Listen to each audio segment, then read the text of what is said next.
So the NBA Finals is fast upon us, and the slog of the playoffs for the last 2 months is over. And we have our two candidates. We have the number one seed in the West, the Denver Nuggets, really cruising through to the NBA Finals. And to meet them in the East, is it the powerhouse of the Bucks, the Sixers, the Boston Celtics? No, it's the eight seed Miami Heat, who really have defied any and all expectations and suddenly are getting redemption from last year and having the chance to finally get Jimmy Butler a title. And we've been obviously talking and following these two teams. We really like Denver being a full unit and Jokic and Murray really playing at elite level. And we've also really admired Jimmy Butler and what he's been able to do with that team. And Spo has clearly activated all of his players to be there at the right time. And there's the extra variable of Tyler Hero coming back. And all this rhetoric is setting up for what will be a Denver Nuggets sweep or a gentleman's sweep at best. They are clearly the better team. They have been the best team since December last year. It it's one of those uninteresting takes where we just steer into it. We steer into it. We know they're good.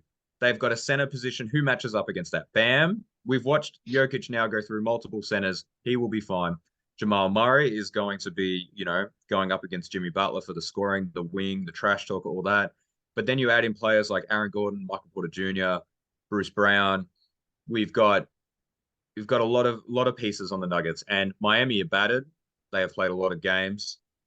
I think the Cinderella run comes to an end. There is a reason why an eight seed has yet to win a championship, but based on your reaction, I'm vibing something different. I'm going a whole different pathway, absolutely. And let me explain why. I guess firstly, we talked about the Nuggets several times this season that we were never high on them to get the whole job done. And I guess credit to them. Here they are in the NBA Finals, first finals for the franchise. Looking to, get their first championship. And I'm not sold. I'm not sold because the Heat, against every adversity they've faced and every challenge they've had to overcome this playoffs, um, have so far passed them.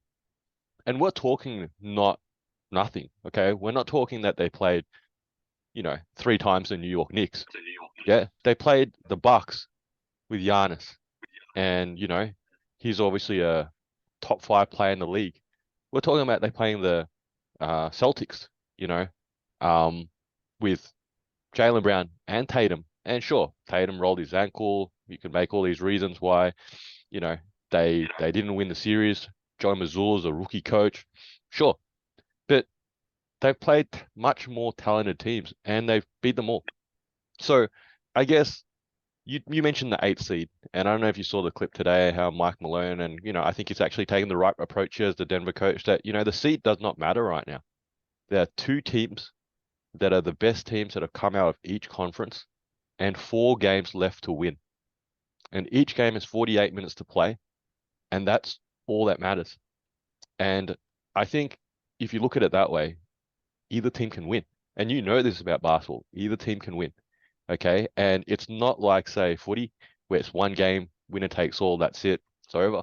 This is a best of seven series. So then now suddenly, and I know we talked about coaching last recording, that I was actually looking back at your recording a little bit, and you sort of said this statement that, oh, me and you could have coached the Celtics to the to the playoffs, right? And I was like, yeah, I love the optimism there, but I'm not going to be really so I'm going to give coaches a level of credit as a coach myself, and you've coached too, yeah. So you know sort of what it is like on the sideline, that you do have an impact on the game. And I think Spoelstra is such an underrated asset here that the Heat have in such a situation.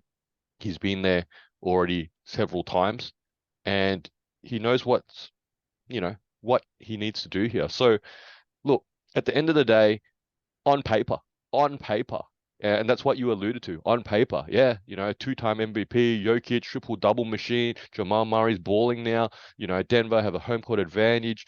They're rested for 10 days now. Whether that's a pro or con, you could argue that. On paper, Denver should win everything, just like Boston should have won, just like the Bucks should have won. But that hasn't meant anything this playoffs.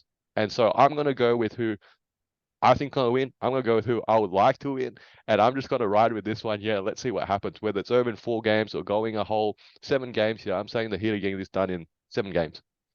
This is Two Guys with Spare Time. I'm Fowles, this is Nick.